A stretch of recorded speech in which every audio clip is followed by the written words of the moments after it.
Bond. James Bond.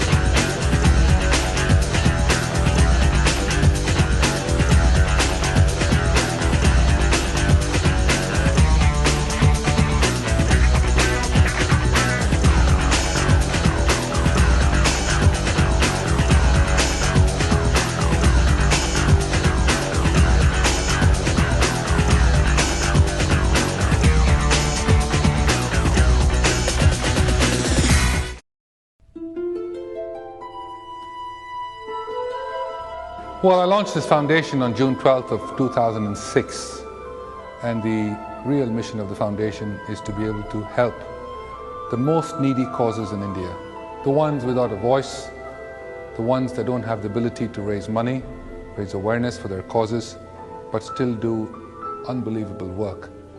You only know if you go and take a look. I had an opportunity to do that over several years, having served as a messenger of peace for the UN for over 7 years. It gave me the opportunity to go visit the most underprivileged, destitute, and people suffering from a variety of tragedies that have taken place all around the world.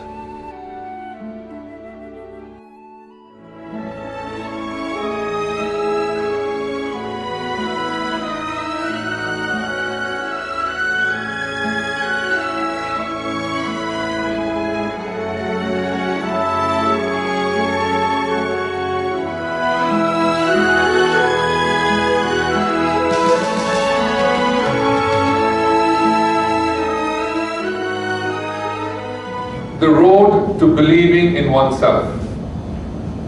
The road to success doesn't mean success just in the eyes of the public, but it does mean success in your own inner self.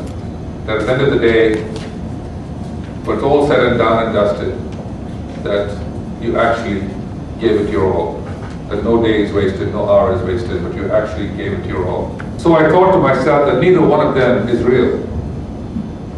The fact that I was laughed at when I left, and the fact that I was welcomed back with open arms when I returned, neither one was actually real, but it had to be a self-fulfillment within yourself that you had always done the right thing in trying to expand your horizons, to work as hard as you possibly can and put your best foot forward. Not necessarily succeed every single time, but in your inner self tells you that you have put your best foot forward. And just before the match against Sweden, I was hitting some balls on the ground with Prakash. Prakash was sweeping the court with his racket, and I was hitting the ball back to him, and he was sweeping it back to me. And somebody had taken a picture, and it appeared in the paper the next day of both of us on the court together, Prakash sweeping the ground with the racket. And the caption underneath read, "Will Prakash ever play Davis Cup for India?" Well, fast forward 20 years, India played Sweden in the Davis Cup in Delhi. And there was a picture of Prakash practicing, and I was giving him the racket. Somebody took that picture, and they played both pictures side by side, because 20 years later he led India against Sweden in the Davis Cup. So I said to him two things. One, that every challenge is an opportunity. It's not a challenge. It's an opportunity to overcome the challenge. And very few of us are put in that amazing stratosphere where pressure is a privilege.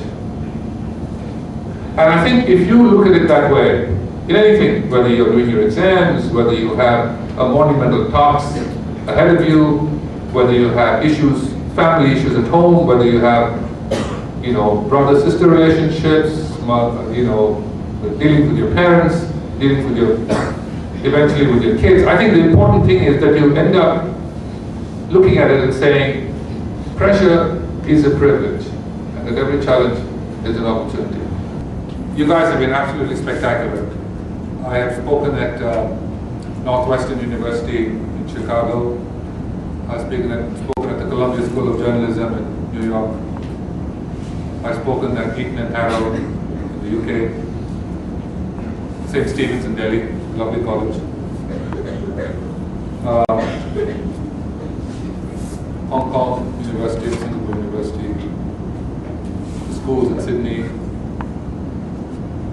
I think that what you all have shown today is not just the depth of knowledge that you'll have that is based from this wonderful place as an education institution, but also the inquisitive nature of your mind and the ability to translate that into what you all want to do. So I feel very honored and blessed to be amongst all of you, to be able to share these interactions, which by the way, I think your program is a spectacular program to have people, hopefully like us, in every walk of life to come here, as I've seen from your program, and to be able to share with you different thoughts and ideas as to the way the country moves forward. That's the only thought I wanted to leave you with, because it means a lot to me, and being here has meant a lot to me. Once again, really, from the bottom of my heart, thank you for having me here.